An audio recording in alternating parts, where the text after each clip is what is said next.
Hi, everyone. A very good evening to you all. I'm delighted to join today for this British Council and Arts and Culture Resource India session on festival cities, cultural capitals, as part of our ongoing Festival Connections Networking and Skilling series. I'm Shankalita Chakraborty. I head the arts operations in West India at British Council. British Council's arts and culture programs in the creative economy are built on strengthening international networks, developing leadership and enterprise skills, and empowering creative expression. It's great to see the Festival Connections series go from strength to strength with the focus to be on festival cities in Jodhpur, Kochi, Chennai, and Edinburgh. We were the country partner with the Hyderabad Literary Festival recently, and our work in South with Madras Medai, Chennai Photo Biennale, and Be Fantastic in Bangalore continues apace. British Council's groundbreaking creative economy research in 2019 and 2020 focused on the social, cultural, economic, and impact of the annual Durga Puja festivals here in West Bengal. With the Ministry of Tourism, Queen Mary's University London, IIT Kharagpur, and SmartCube, we mapped the quantitative and qualitative impact of the festivals across 11 different segments, including arts and crafts, designing and advertising, retail and cultural tourism, to understand the festival's contribution to the state's GDP and livelihoods here in Calcutta. In December last year, UNESCO inscribed Durga Puja on the representative list of the intangible cultural heritage of humanity. And we at British Council are thrilled that our research made a contribution to this inscription. We hope our creative economy research will secure similar traction with state governments in South India, as well as across the other states over the coming years. Later this spring, British Council with Art Brahma will launch the Festivals from India platform to reach audiences and develop the festivals network internationally with the UK. If you haven't already registered your festival on the platform, please go to the link that will be shared in the chat later during the session. The platform will enable India and the UK to build networks, skills, and new audiences for cultural tourism. And I'm pleased that British Council is joined by such great and dynamic speakers and festivals today to explore the role of arts and culture festivals in addressing pressing priority areas of well-being and sustainability, championing diversity, inclusion, and accessibility, and festival cities as a critical driver of the creative economy and regeneration post-COVID-19. With this, I'll hand over to Dr. Shwetal Patel to take the conversation forward. Dr. Shwetal Patel is a writer and a researcher working at the intersection of contemporary art, exhibition making practices, and development studies. He's a founder member of the Kochi Muziris Biennale and holds a practice-based PhD from University of Southampton, Winchester School of Art. He has operated with the arts in Europe and Asia over 2 decades and regularly contributes to journals, academic conferences, and other platforms. He's an editorial board member of On Curating, Zurich University of the Arts, and an advisor to Kolkata Center for Creativity, and also a trustee of Milton Keynes Museum. With this, Shwetal, over to you. Thank you very much. And thank you all for joining today. I'd like to first begin with reading the biographies of the eminent speakers that we have, and then we will go into today's discussion. So firstly, Divya Bhatia is a festival director of Jodhpur RIF. With experience across a variety of disciplines, Divya is an independent festival programmer and producer, performing arts consultant and actor. He is a member of British Council's South Asia Festivals Academy, faculty, and artistic director of Complex City. Ms. Suniva Ramsey is a program manager, international and creative sector connections at Festivals Edinburgh. Suniva leads on, I hope I'm saying that correctly, Suniva leads on high-level initiatives supporting the organization's objectives around internationalism, investment, reputation, and creative engagement, informed by the festival's individual and collective ambitions. And finally, Vidya Mohan Kumar is founder and principal of Urban Design Collective, which has led impact studies of Chennai Photo Biennale and Kochi Muziris Biennale. Vidya is an architect and urban designer. Her approach is driven by research that is grounded and intersectional as a way to understand the everyday urbanism of cities. So thank you all for joining us. And I think let's begin. We don't have a great deal of time today, and it'll be great to get into the discussions. So the opening question is for Suneva and Divya. The context is that, since the second half of the 20th century, there's been a proliferation of biennials and triennials, music and theatre festivals, art fairs, and so on. Each one of these events and festivals should showcase the unique flavor and ethos of their host city.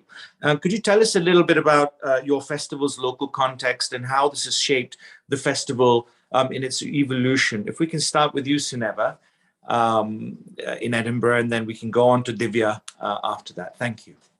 Thank you so much. It's a pleasure to be here this evening. My name is Suneva Ramsey. I am the Programme Manager for International and Creative Sector Connections at Festivals Edinburgh. And what's first of all important to reference is Festivals Edinburgh. We are not a producing theatre festival ourselves. We are a strategic umbrella organisation that connects 11 of Edinburgh's core festivals. Everything we do at Festivals Edinburgh is about collaboration, communication and conversation. So I want to start today by giving you a bit more of an insight into how Edinburgh operates as a festival city. So first of all, this is our beautiful city of Edinburgh. Edinburgh is the capital city of Scotland. We have a population of just over 500,000 people, so quite a small population for a capital city. As you can see from these images, Edinburgh is quite dramatic in its landscape. We are a historic city, having architecture from both the medieval and Georgian periods taking up a large percentage of our cityscape. We also are home to a number of very beautiful green spaces, which we're very protective of in Edinburgh. We want our green spaces to be spaces people can enjoy culture, but also enjoy the city itself. So as you can see from these images, we have this dramatic landscape that is part of our fabric of our city. And so when in 1947, the organisers of Edinburgh International Festival were first looking for a space in which they could host an international festival after World War II. They looked at Edinburgh, and one of the organisers of that festival said he chose this space because it's so dramatic, it feels like a theatre set. So from 1947, this is when the first festivals originated in Edinburgh. 3 festivals kicked off a growing trend of festivals finding their home in Edinburgh.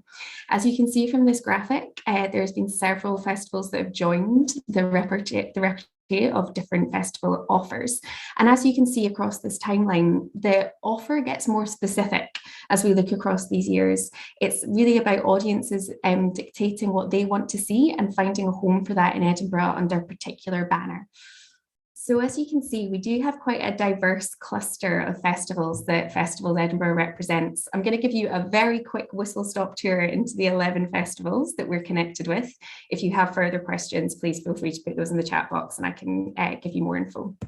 So starting with the calendar year, our first festival is Edinburgh Science Festival. This is the world's first science festival, and it specialises in science communication using arts as a vehicle to do so.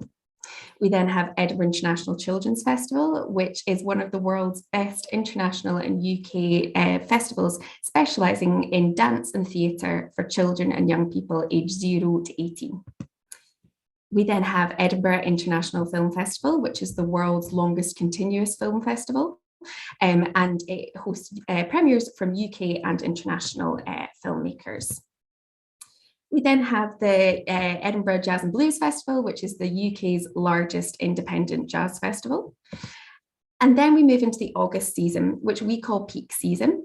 In this slideshow, it shows 5 festivals taking place in August. There's actually now 6 because the film festival has moved to take place in August. So we start with the Edinburgh Art Festival, which is a visual arts festival focusing on contemporary art. We then have Edinburgh International Festival, which was the festival that started it all.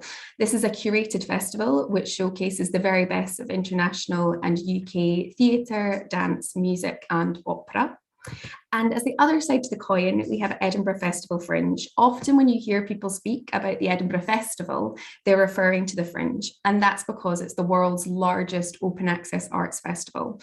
What we mean by that is anyone can be part of the Fringe. It is not a curated festival. So anyone with a story to tell and a venue in which to tell it in is welcome to be part of the Fringe environment. We then have the tattoo, the Royal Edinburgh Military Tattoo, which takes place on the Esplanade outside Edinburgh Castle, and is a big spectacle event with pipe bands and lots of Scottish celebration of culture. We have Edinburgh International Book Festival, which is the world's largest literary festival. And then we move into October. So we have the Scottish International Storytelling Festival. Edinburgh is home to the world's first bespoke storytelling centre. And as part of that, we invite partners from across the world to come and be part in our October celebration of storytelling. And then finally, we have Hogmanay. Hogmanay is the Scottish celebration of New Year. So that takes place over 3 years at the end of December, beginning of January. It's traditionally a pagan festival, meaning there's lots of fire and light and celebration in the form of music and theatre and public gatherings. So if we look at the audience scope as to who's coming to these festivals and what makes them what they are, what's really heartening to see is that local Edinburgh residents are incredibly active festival goers. Our 2018 audience figures were just under 5 million across the 11 festivals, and 38% of that audience was from Edinburgh. We also have the rest of Scotland making up 22%, and then the rest of the UK and the rest of the world taking up another 40% of that. So that really gives you an idea of who these festivals are for, who they're speaking to, and how they connect. So this takes us to where Festivals Edinburgh was formed. So 2006 saw the production of a report called The Thundering Hooves. This is metaphorically named recognising the sound of the competition. Edinburgh was known as being the world's leading festival city for many years, and we started to notice that the competition was creeping up on us, and we needed to do a bit of work to maintain that reputation as the world's leading festival city. So The Thundering Hooves did this work for us. And it came up with 4 areas of recommendation. So that was that the festivals would achieve greater success and benefit if they worked together on 4 key areas. So that was strategic planning, joint marketing, programme innovation, and infrastructure issues. And from that, Festivals Edinburgh was born. Festivals Edinburgh has kind of 2 sides to the coin. So Festivals Edinburgh is a small organisation, but our board of directors is made up of the chief executives and directors from our 11 core festivals, ensuring they've got strategic voice in our operations. On the other side of that, we have the Festivals Forum. And that's made up of our funders and different stakeholders across the city of Edinburgh and Scotland more generally, who have a stake in what the Edinburgh Festivals bring to the culture offering of Scotland.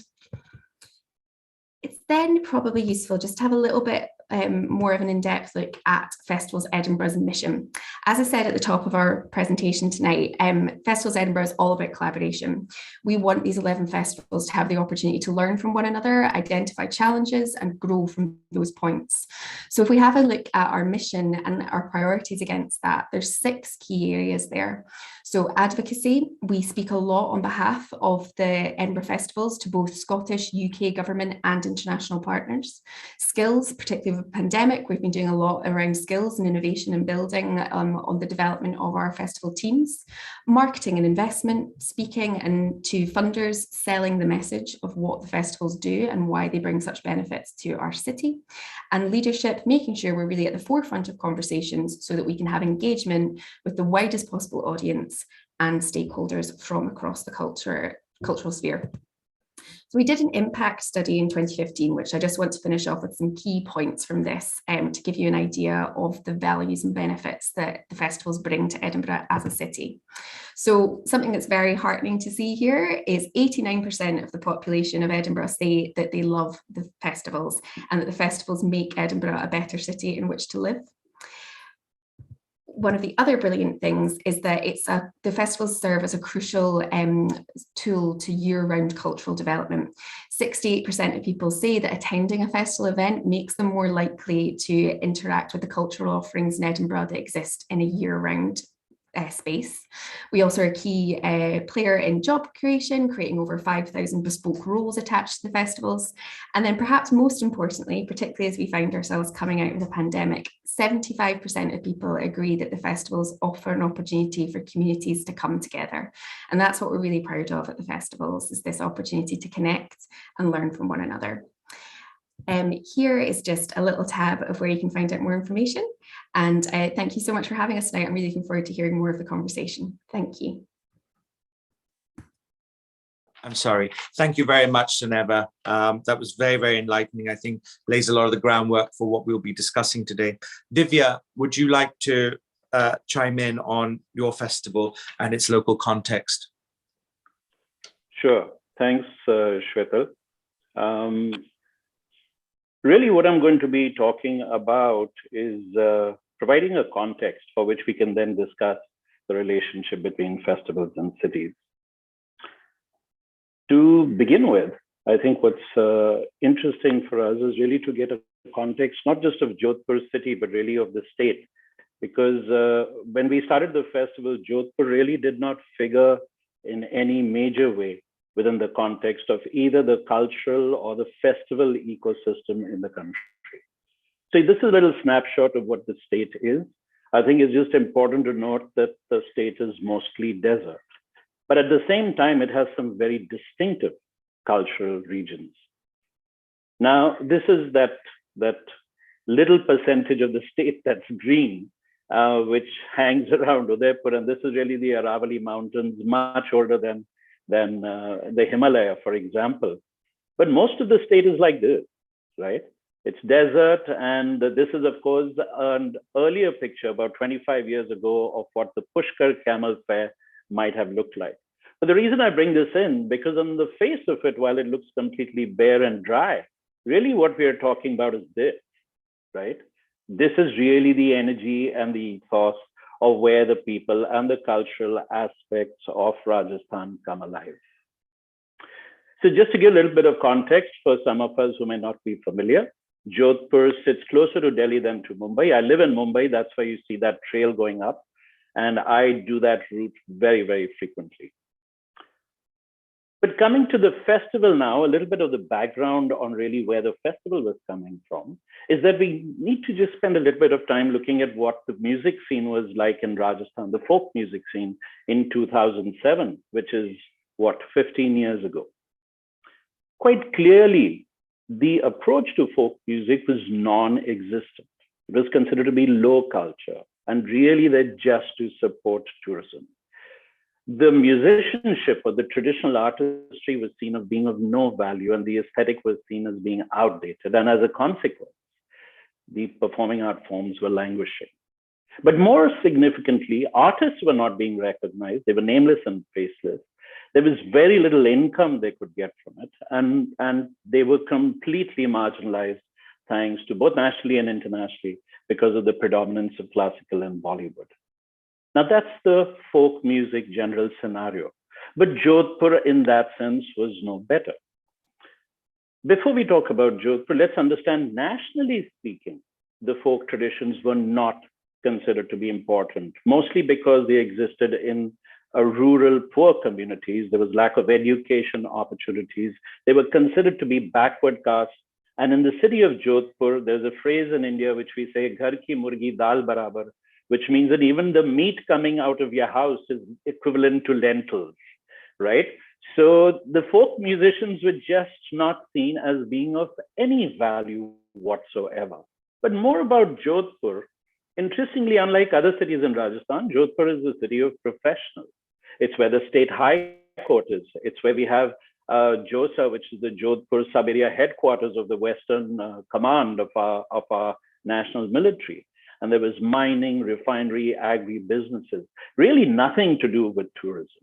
Yes, it did have some handicrafts being manufactured there, but not distribution, not sales, manufacturing. Most significantly, for those of us who were trying to do a festival, the airport was a military airport and it was shut at that time. We are talking about 2007. It was shut for commercial aircraft for almost, a quarter of the year. And the festival happens in October. We never knew what date the airport would open up.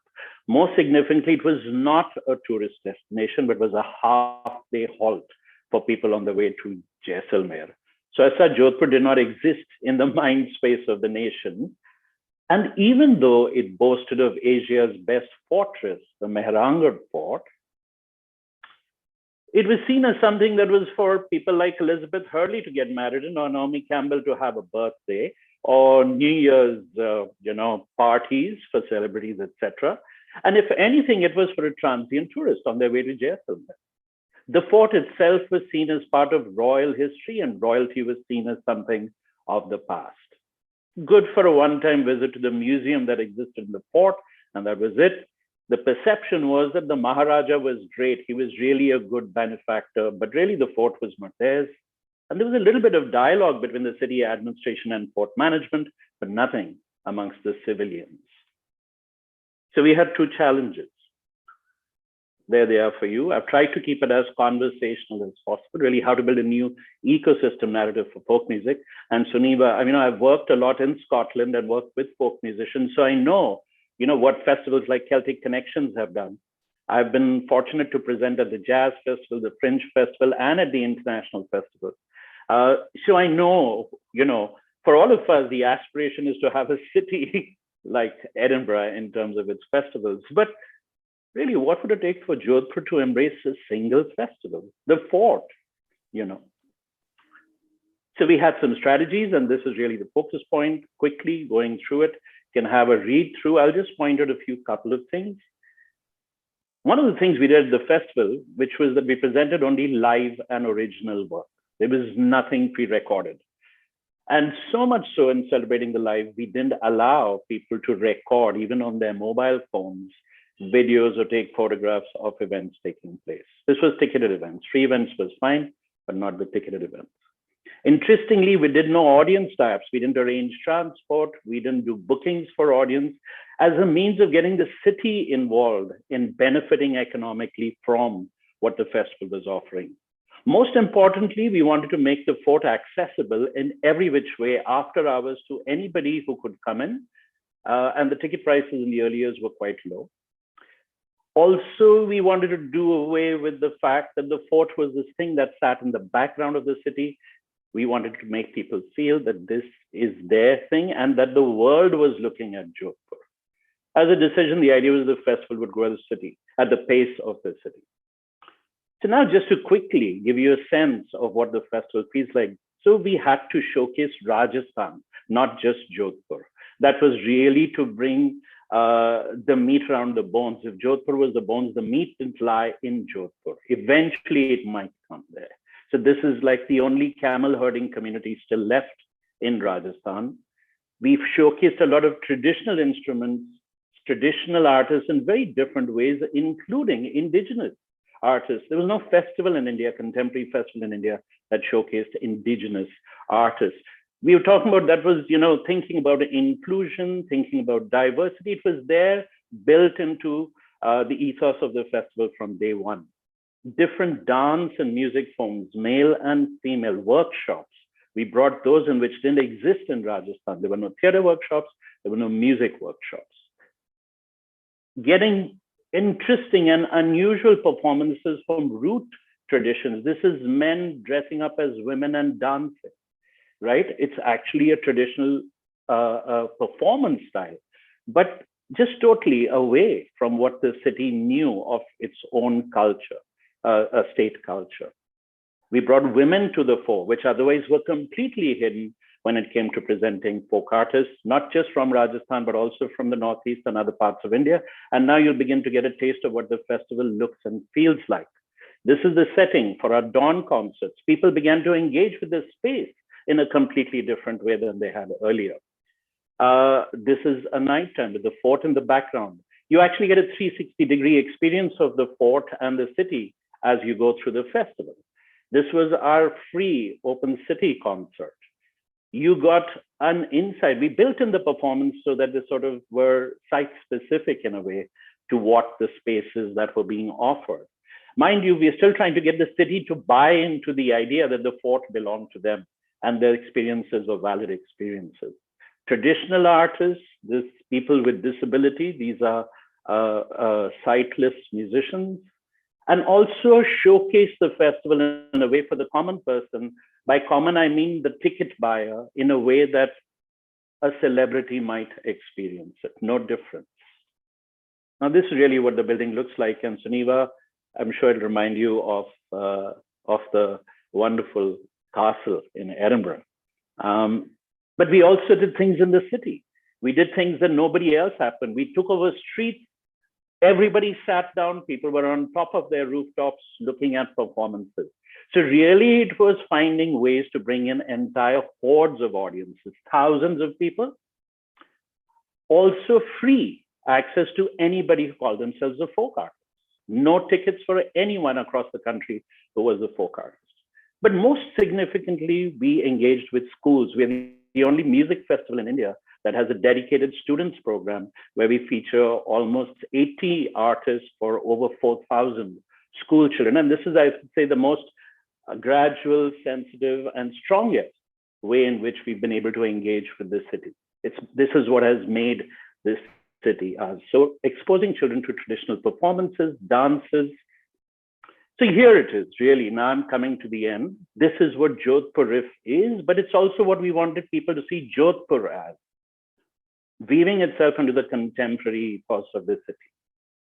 And this is where Jodhpur is today. We are amongst India's premier roots music festival, and we are really destination. Now people come to Jodhpur. And like I said earlier, in 2007, we were a half-a-day destination. We are now a two-night destination thanks to the festival. Coming to an end, Suniva made a point of this. I will reiterate: collaborations, collaborations, collaborations. This is really the future for all of us.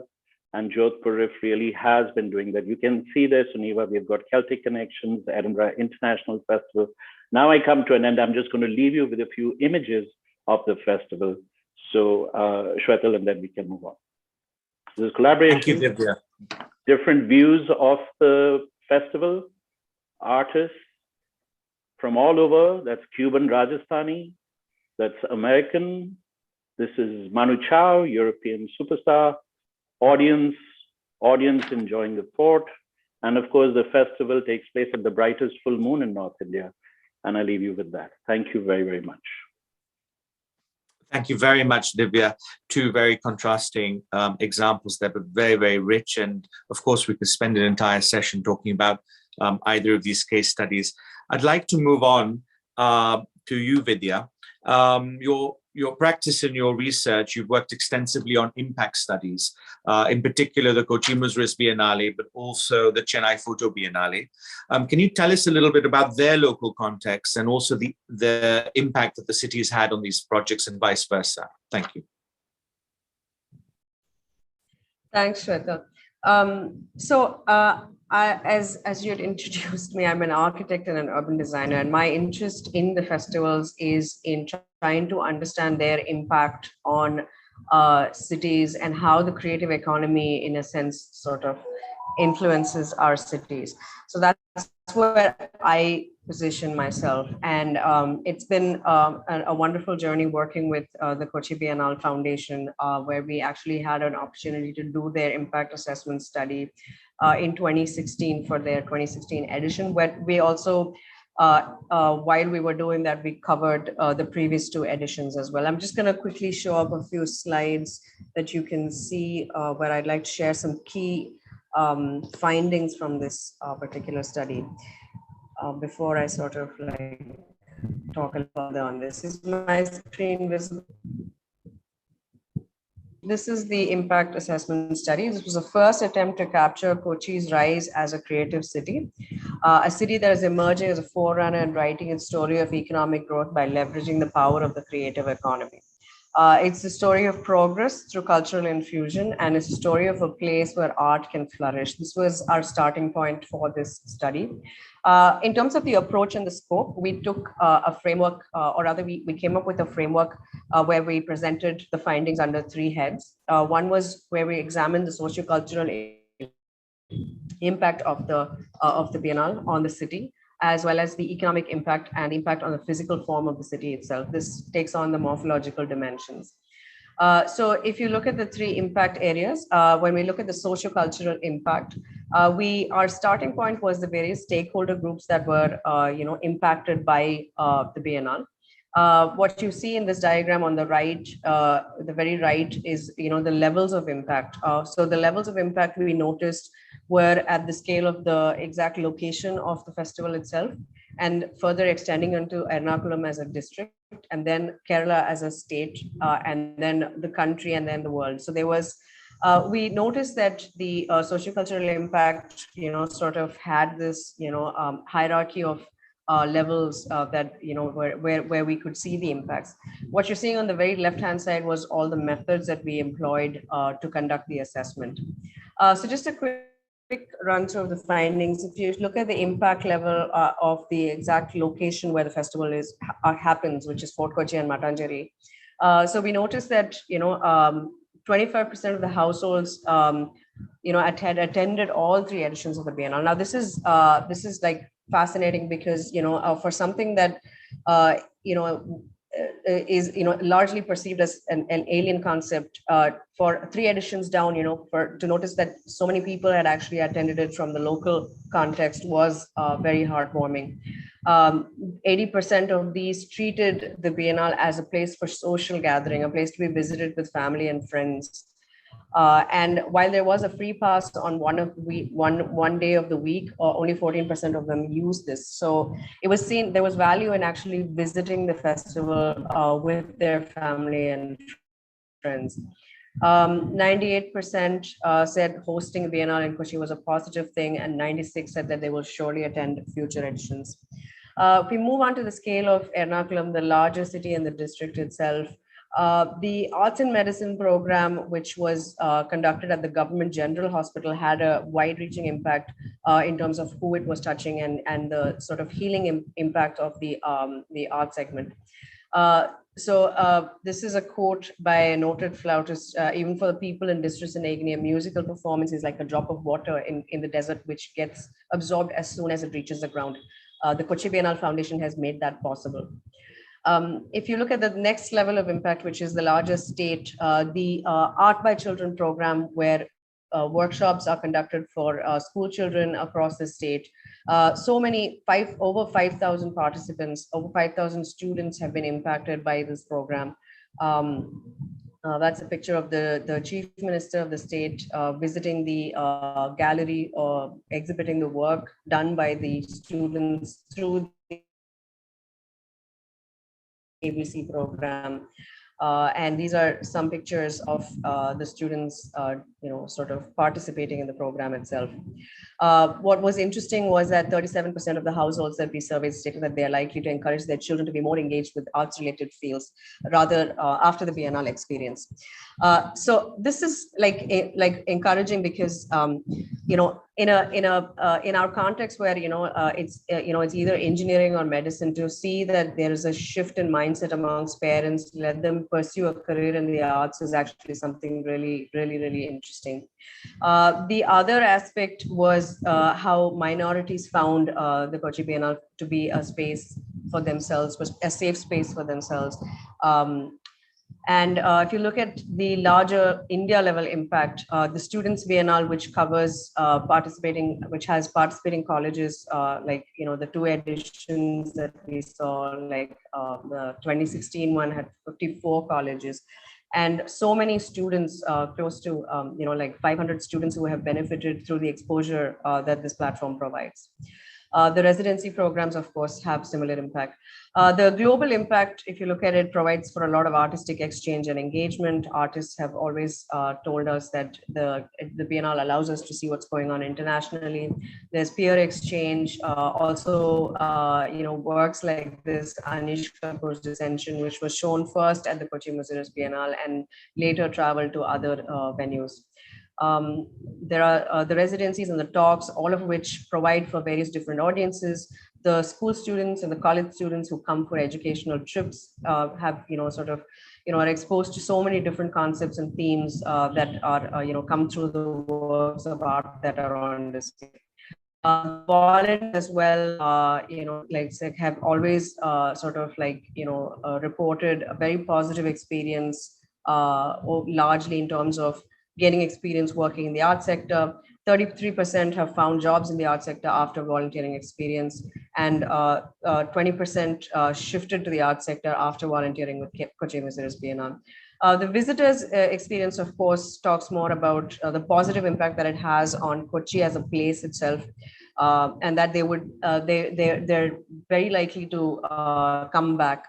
In terms of the economic impact, which is largely of interest to the funders, we looked at it from the angle of boosting local economies. So there was an extensive study of vendors in the region, and 22% of business owners said they earned twice as much per day during the Biennale, and vendors attributed 75 to 50% of their daily income to the Biennale. A lot of homestays have come up. 35% of all homestays opened for business in the last 5 years because of the Biennale itself.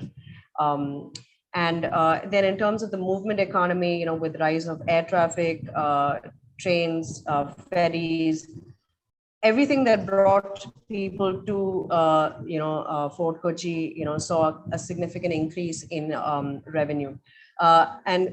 Taking that further onto tourism, we saw an increase in tourist footfall in Fort Kochi and Ernakulam as a district per se, both in the domestic tourist sector as well as the foreign tourist sector. The festival also gives fillip to the real estate sector. Property values have seen a 30% rise over the last 6 years. Rental values as well sort of seem to during Biennale season. And then finally, in terms of the impact on the physical form of the city with, these beautiful venues that, get prepared for the Biennale. This is a map showing the venues across the 3 editions, 12, 14, and 16. And you can see that they're spread across the city. The Fort Kochi part of the city itself has increased, which means that their physical impact of the festival itself in terms of the morphological dimension has increased. Locals who are normally not very enthusiastic have, over time warmed up to the idea because development activities that were largely, sort of not coming to them were, sort of pulled, it received impetus to move forward thanks to the Biennale.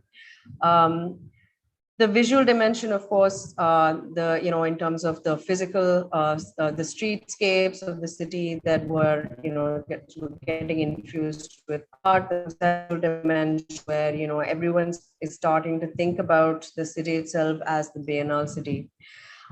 Finally, if you look at the conclusions, I would pick up 3. One was that the Kochi Mercedes Biennale was instrumental in creating ecosystems for various actors to increase value across the board.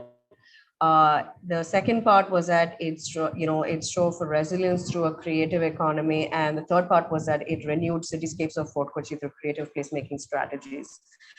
So these are sort of the broad findings that, I think, in my opinion, a reason enough for such festivals to continue to proliferate in our cities. I'm going to stop my presentation with that. And Shwetal, if you'd like to continue with the discussion, we can move forward. Thank you very much, Vidya. And I think that takes us to our next question for the panel. In Suniba, in the case of Edinburgh, and I think the presentation we just heard really underlines this, the role of the city authority and local audiences, for instance, in the case of Edinburgh Festival, seems really important. How has this evolved over the years in Edinburgh?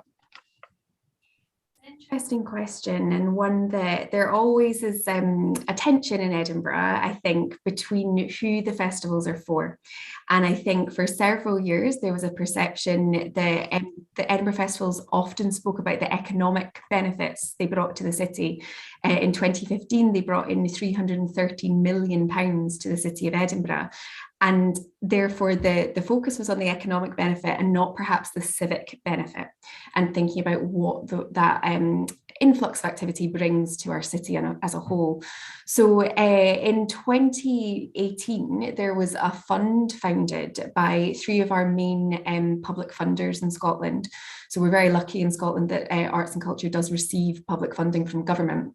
So the festivals were granted a specific funding pot called the PLACE Fund, and that stands for Platforms for Creative Excellent Place. And that was really about embedding the festivals within the city of Edinburgh and seeing how we could raise that. So the key funders of that programme are Scottish Government, Creative Scotland, who are our main arts council funding body in Scotland, and City of Edinburgh Council. So already you can see from those 3 funders, the objectives was really about civic pride, well-being and ensuring that the festivals remained rooted in their Scottish and Edinburgh essence.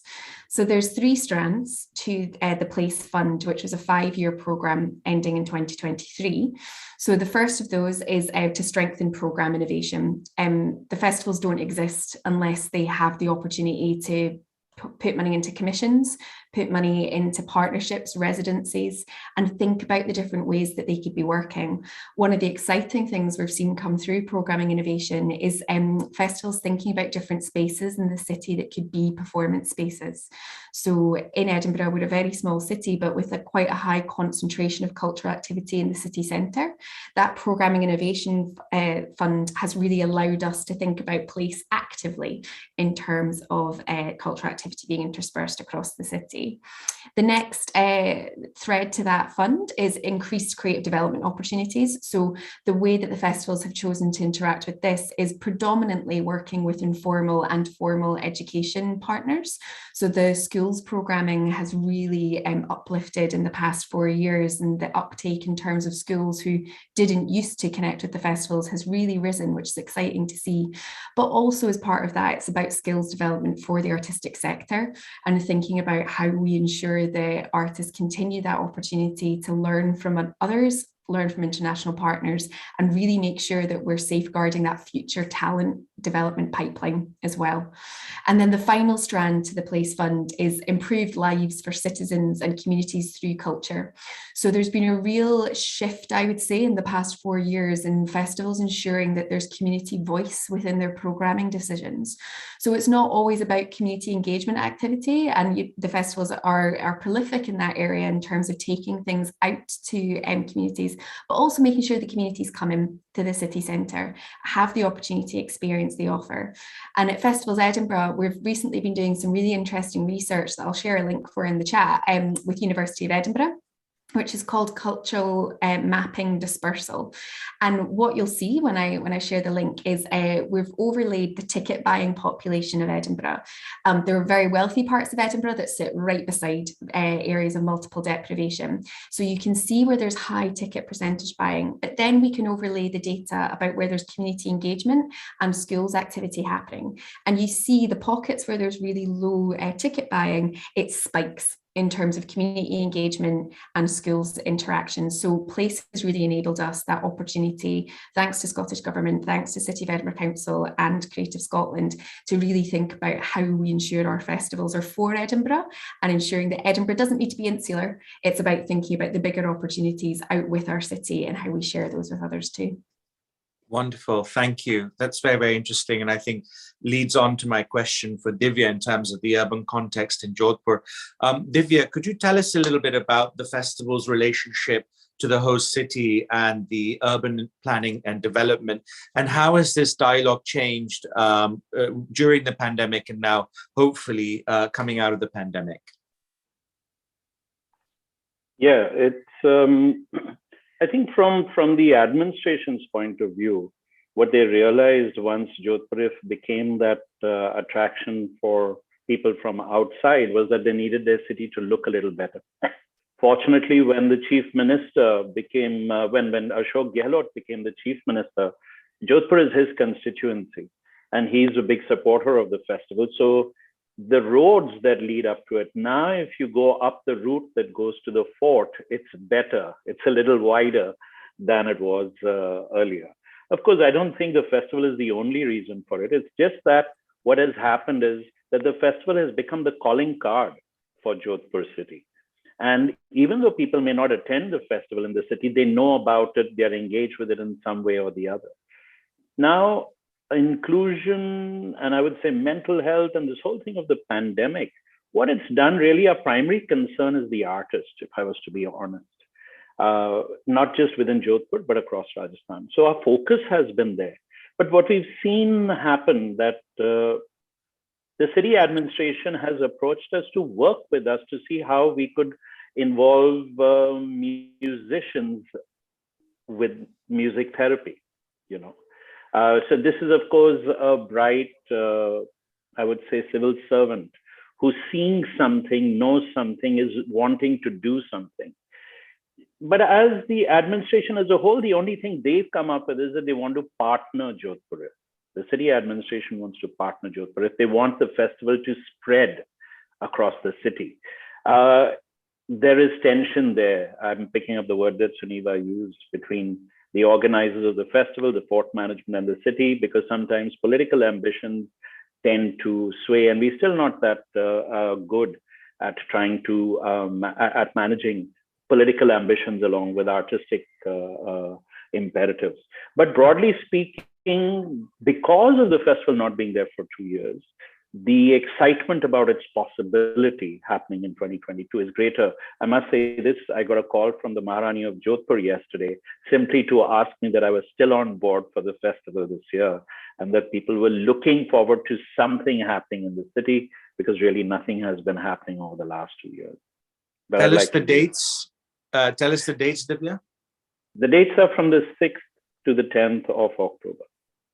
Wonderful. So anybody who's listening today, book your tickets to the next Jodhpur Riff.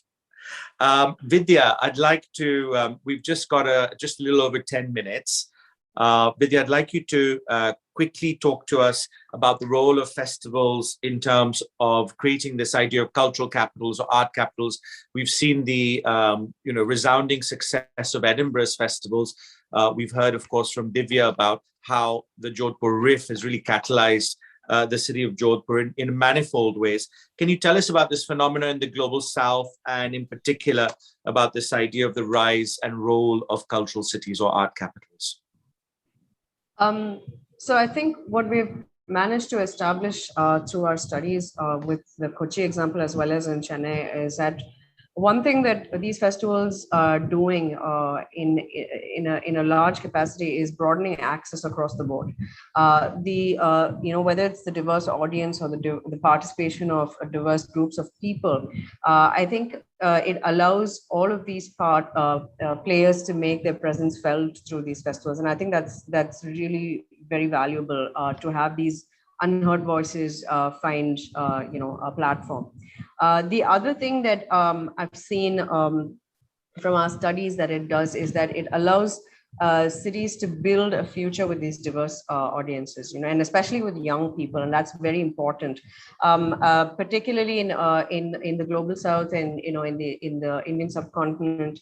It's very difficult for young people to find inroads into the city building process, or to find a way to make a meaningful contribution to it, just simply because of the way the socio-political context is laid out.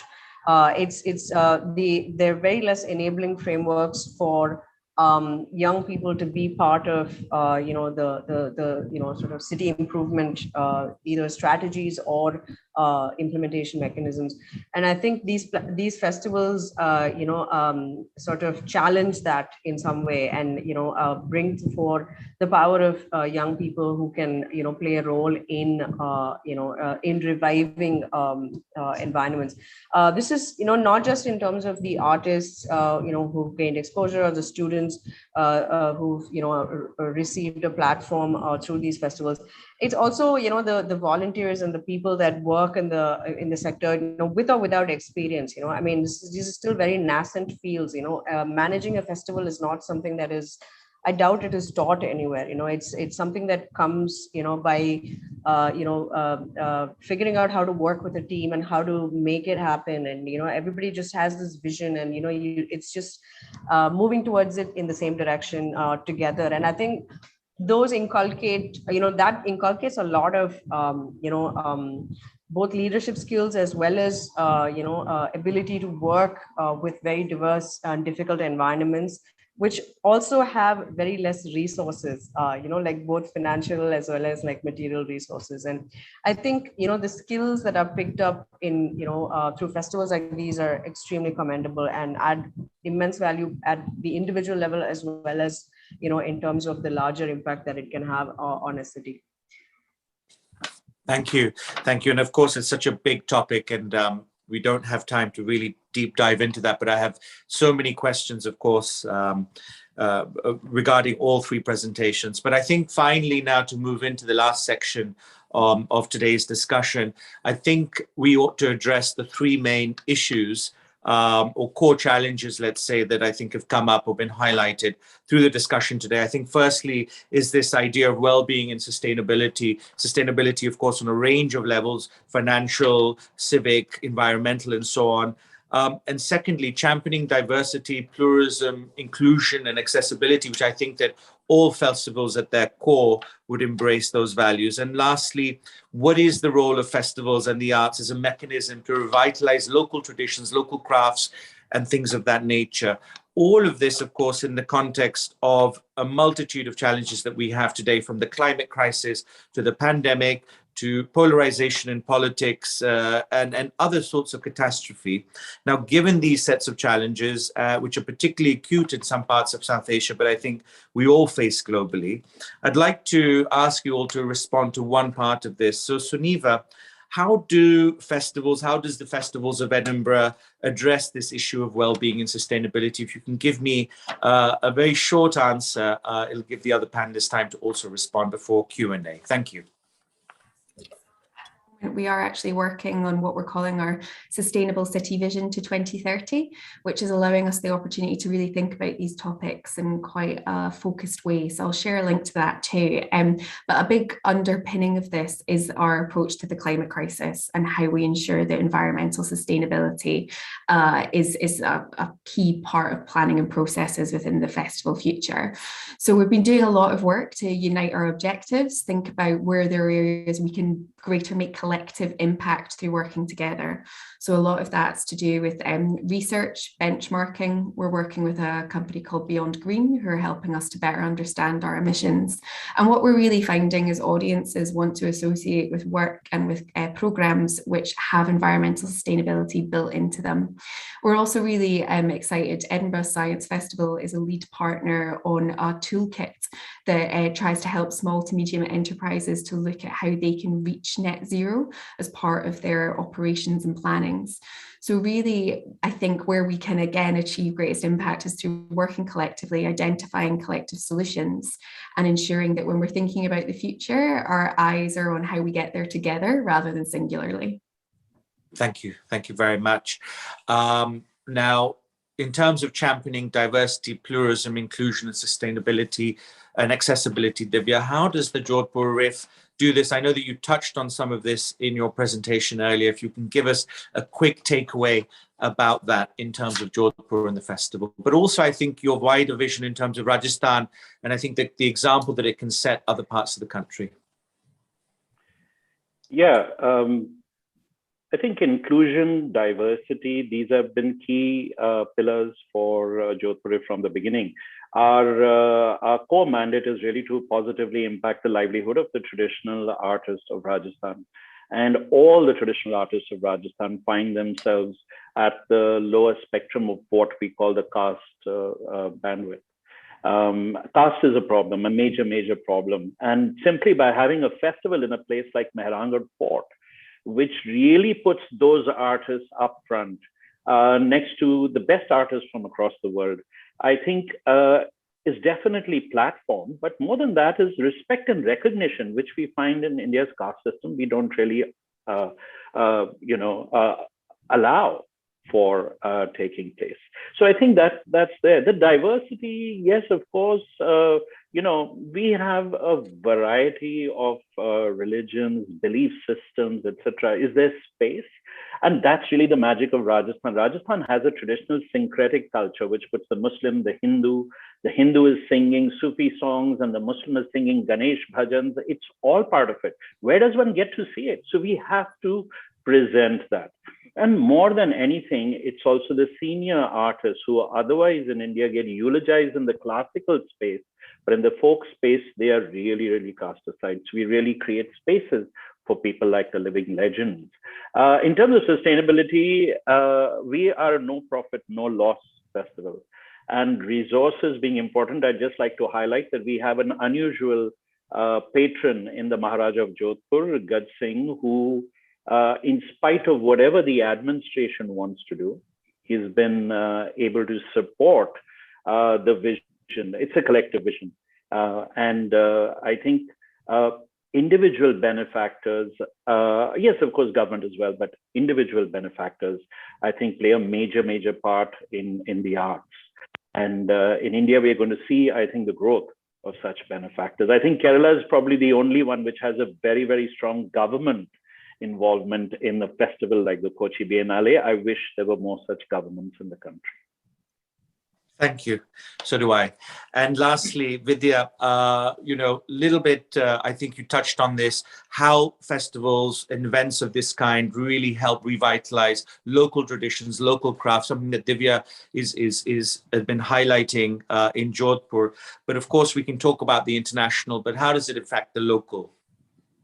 I think a very simple answer to that is fraternity. I think festivals have this capacity to really infuse, like spark a lot of energy in a very short span of time and create a fraternity. And I feel like that, sort of catalyzes, and if we're able to sustain that energy and continue having more of these festivals like Suneva is managing to do at Edinburgh, I think that would that is probably the one way, and we've seen that with Jodhpur Riff as well. The one is, of course, the consistency and the continuity, and just the sheer energy of the festival, I think, is a great mechanism to jumpstart the whole local arts and culture scene. I think we're running short on time, so I'm gonna just give you that short answer and stop. Thank you, Vidya. And as I said, there simply isn't enough time to dive into some of these topics, which I think are very relevant. We've got time for just one question. We've got a couple of minutes left. Now, this is to the panel. I hope one of you may decide that you'd like to, or three of you would like to offer an answer. There's a festival. This is a question from Sumit Lai Roy.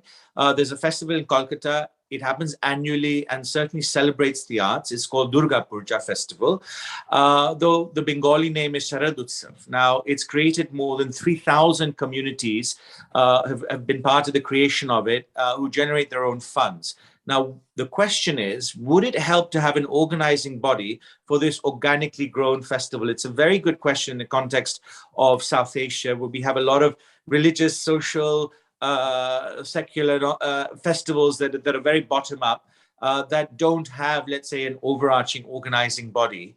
What are your thoughts on that?